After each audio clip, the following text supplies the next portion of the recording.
Ah, les chaînes françaises, que des propagandistes, menteurs, désinformateurs. Ouf. Après ça, ils vont créer à l'antifantinisation, au sentiment anti-français, je voulais dire, autant pour moi. Vraiment. Changez quand même vos doctrines. Apprenez de vos leçons et de vos échecs. Le monde n'est plus comme il était avant. Vraiment, c'est pas la peine, hein. Poutine ne veut pas voir de femmes sans enfants en Russie. La Douma vient de voter une loi qui interdit la promotion d'un mode de vie sans enfants sous peine de lourdes amendes. Le Kremlin se veut un défenseur de la famille traditionnelle, mais la question est encore plus urgente pour les autorités russes depuis que des données publiées au mois d'octobre montrent que le taux de natalité en Russie est tombé à son plus bas niveau depuis un quart de siècle. Écoutez ce député qui défend cette loi anti-mode de vie sans enfants. Propaganda отказа от деторождения безусловно идет. La propagande en faveur de l'abandon de la maternité va à l'encontre de la politique démographique de l'État qui protège la maternité et les enfants conformément à notre constitution. Нашей Конституции. Это безусловный.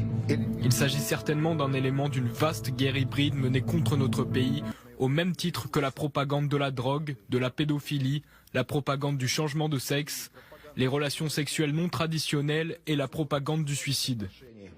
Пропаганд суицида. Qu'est-ce que ça dit de la Russie, Marc Semo?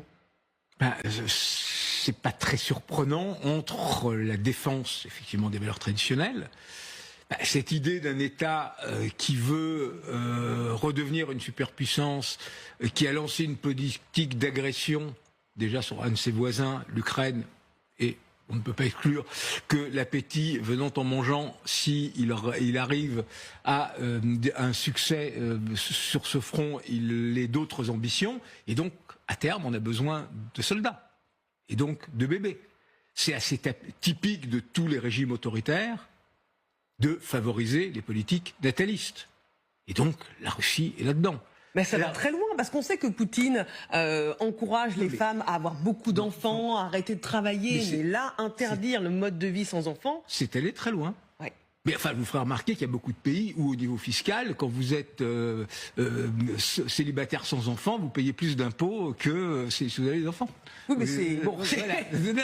Encourager les femmes à avoir des enfants, voilà. ou plutôt donc, disons que ça la fiscalité, ça se fait de pas la façon même chose. assez rude. Mais c'est une vision très traditionnelle que, la puissance, d'abord, c'est la démographie. C'est la vieille phrase de Jean Bodin au XVIe siècle. Il n'est de richesse que d'hommes.